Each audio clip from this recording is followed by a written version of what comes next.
Hey, yo everybody, today we're going to be talking about another hat. What hat, you might be asking? Well, hat number 4.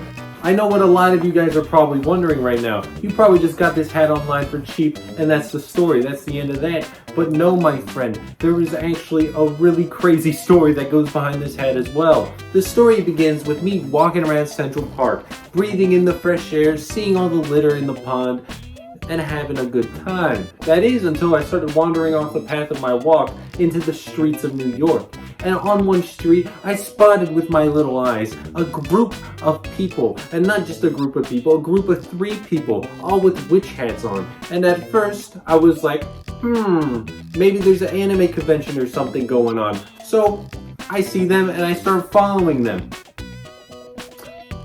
I might have been stalking them, but don't think about that. So these 3 people end up going into the building, me thinking that it's just probably some convention or something. I look into the window and see a group of more people, not just 3, but the 3 became 15. It's almost like they multiplied, but 15 people all wearing witch hats of different various colors and sizes. And me, liking witch hats, I went inside. When I walked inside, I was greeted with a friendly demeanor, and I was just chatting with them, and then I realized there was a whole display of a bunch of different witch hats, this being one of them. But it started from like random hats you'd see at like Party City, just like random basic witch hats, to like anime hats and stuff like that. Like there was just a lot of them. I didn't get scammed or anything. I got this for like $15, so yeah. But that's not the crazy part, because getting the hat might have been simple as that. I wanted to see what was going on. Why are these people all wearing witch hats? Why are they selling witch hats? What's going on? So I walked over to like their whole display area. They had a whole entire like little area rented out. And so I sat down with my witch hat now dawned on my head to see what is going on. What is this person that is now walking up to the center of the stage going to talk about? And funnily enough, to my surprise, they started yapping about the craziest theory I have ever heard. I don't know if this was a cult, or what would you call it? Like people who like talking about the end of the world and stuff.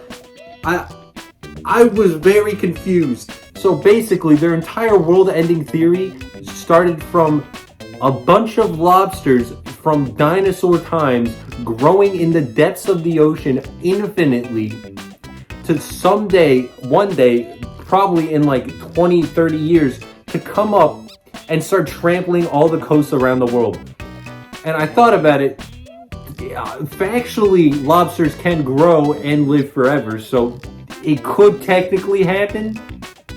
But if that's gonna happen, I don't actually believe it. But honestly, I thought it was really funny. I don't know why they were wearing witch hats or anything. I don't know what that has to do with lobsters. They should have just been wearing lobster hats. I guess maybe because they're terrified of lobsters. But I don't know. It was strange. And what an odd theory. Like, very strange events to lead to me getting just a single hat. And yeah, that's kind of the whole story of how I got my Mona hat. Just some random, I don't want to call it a cult, but maybe it is cult. I don't know what they're called. Like the predictions of the end of the future.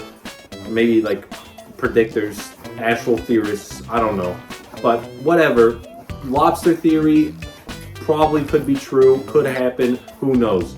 But without further ado, you now know the story of the hat. Let's talk about the hat. Is it good?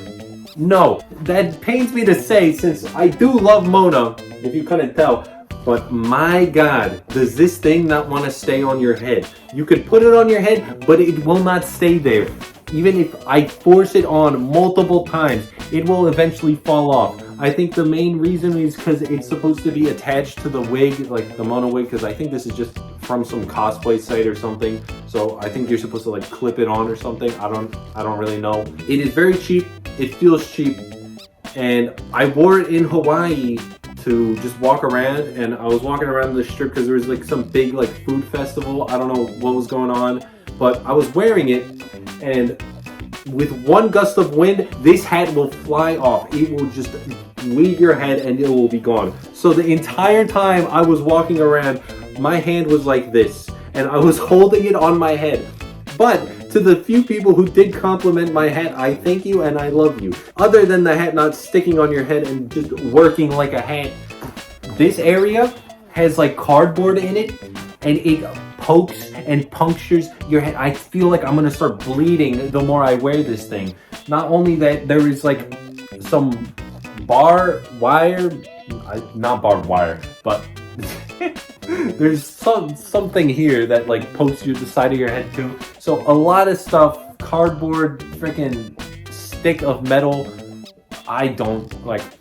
It's just not that good of a hat. As much as I don't want to say it, maybe for cosplay this hat would work just fine because, you know, it actually worked because you could actually have it on your head and it will be clipped on and it will stay there. But as a normal hat and with my little hair that I have, this does not work. Now, let's put it on our rank list. If you couldn't tell from me shitting on the hat, this is going straight down to D tier, no questions asked. As much as I want to be biased and say, oh, this is Mona's witch hat, this gotta go up into A tier. This gotta go up into S tier.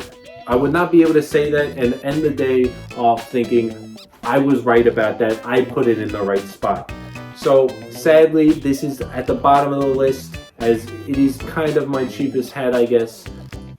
And not really a hat that I would recommend wearing on a normal daily basis. And yeah, that's pretty much it. Thank you guys for watching. Please like and subscribe. See you next time. Bye-bye.